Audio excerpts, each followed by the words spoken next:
So today's module, we're going to go over developing a 7-figure entrepreneur mindset. And this is essentially going to be your internal operating system to ensure you scale to 50K a month and beyond. So why is mindset exactly the multiplier to having business success? It is a strategy that you need to have without your mindset collapsing under chaos. And 80% of scaling issues are not actually tactical, they are behavioral. So if you can unlock this part, it will make your journey so much easier. And essentially, when you're building a business, you're becoming someone who leads one. And especially for people in the early stages, the business issues are not really business issues. They're more of personal issues because you're the only one running the whole business. So if you're not able to get up and hit your daily KPIs, to get those 50 calls per day or 100 calls per day, that is what's going to hold you back. In a McKinsey study shown in high growth founders, 83% cited internal mental discipline as their primary growth constraint, not a lack of knowledge. And if your identity doesn't match the business you want to run, it will self-destruct. And 5 traits of entrepreneurs who want to scale to 50K plus per month. You essentially have to be extremely self-aware. You have to prioritize execution over emotion and having a singular focus. So this is very important when you're first starting out.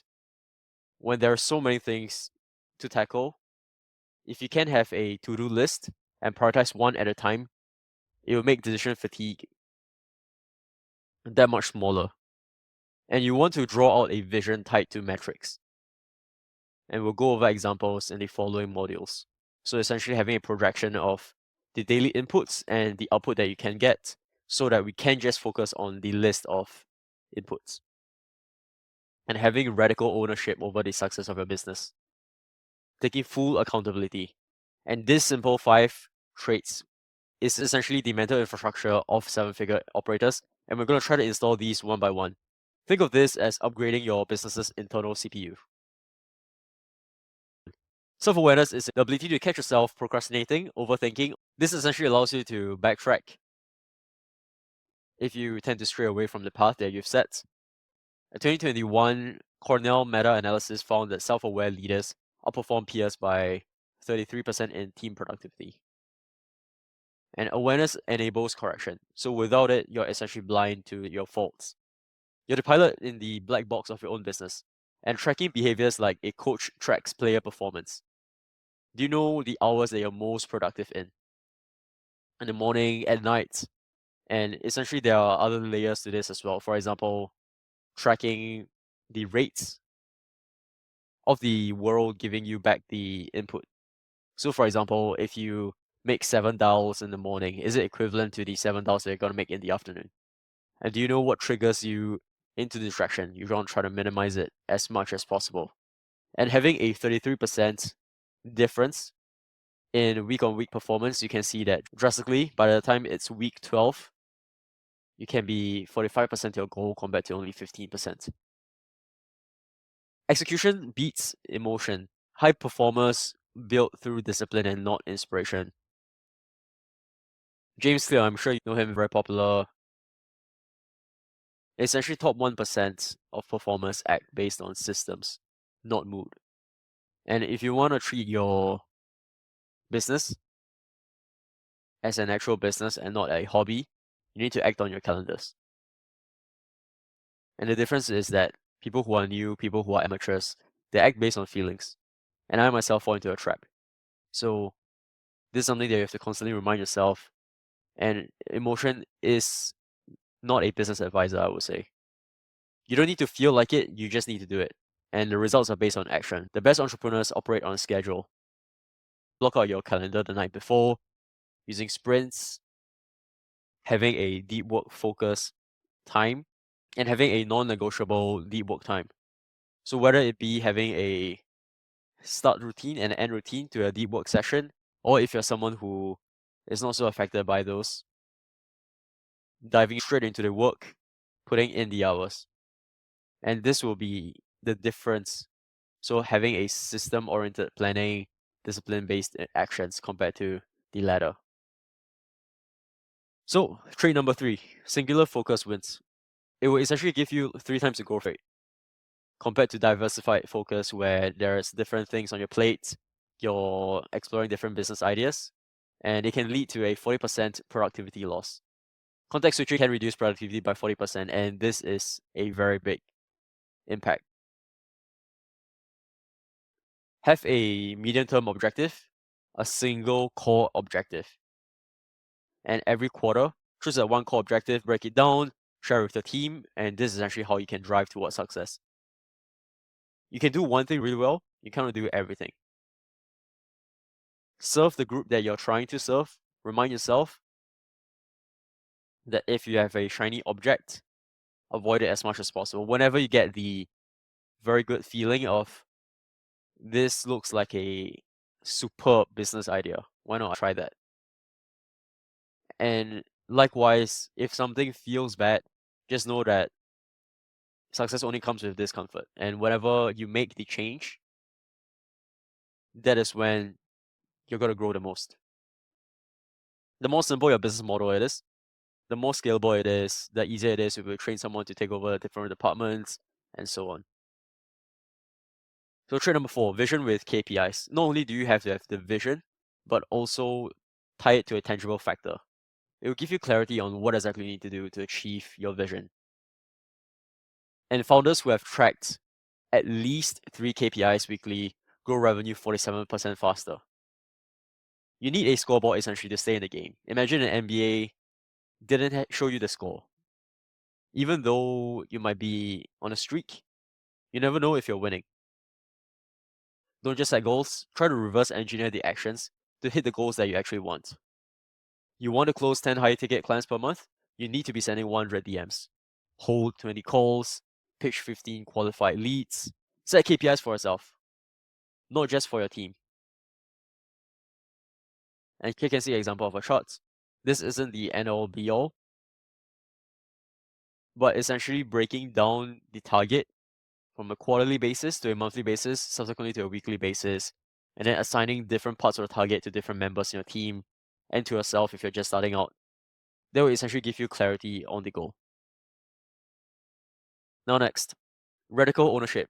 So it's a bit cliche, but this can feel like blame, but it's also a form of power because nothing else can hold you back apart from yourself. And from Bain, they've said that essentially businesses led by accountable CEOs recover from downturns twice as fast. Imagine you can have a principle of test and iterate instead of trying to make the perfect decision. And I always draw this example that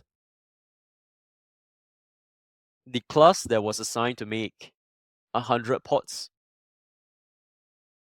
produced better pots than the class that was assigned to make one perfect pot in a pottery class. You must pre-mortem your business before market post-mortems it. Most people don't lose because they failed. They lose because they refuse to adapt. Think of it like you're a surgeon analyzing before failure. Ask yourself, what's not working and what can we do to prevent that from happening? Create contingency plans instead of being reactive. And seek feedback proactively instead of managing complaints. 5 years down the line, there can be a large downstream impact between the reputation of a business as well as the revenue. Embrace the grind. It's not supposed to be easy. And that's what business is supposed to be like. There's always going to be a lagging indicator. Private wins will precede public ones. Everyone wants results, but how many of them actually want to put in the reps?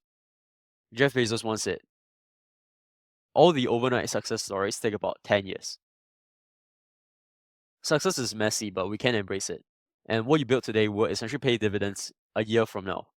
Stop comparing yourself with other people who are already in their further chapters. Stack up your private wins until the public cannot ignore you, no matter what. Now, this is a bit tricky. Pivot, don't quit. So when do you exactly know? Essentially, if you're not making 50K per month in any industry, do not quit. You have to be very rigid in what you've set out as your vision. You can, however, be flexible in your tactics to achieve that. And founders who persist through the first 3 pivots are 48% more likely to hit their $1 million annual recurring revenue. Focus is definitely important, and it's the boring tasks that actually get you there. It will trump novelty any day. You don't need a new business. You have this program. You have to fix your existing one. Stick to what you're doing. Improve on the offer. Improve on the funnel until it works. And this program, I'll package everything for you. So I don't want you to be looking elsewhere. You've invested. Now stick to it and actually get you what you promised yourself.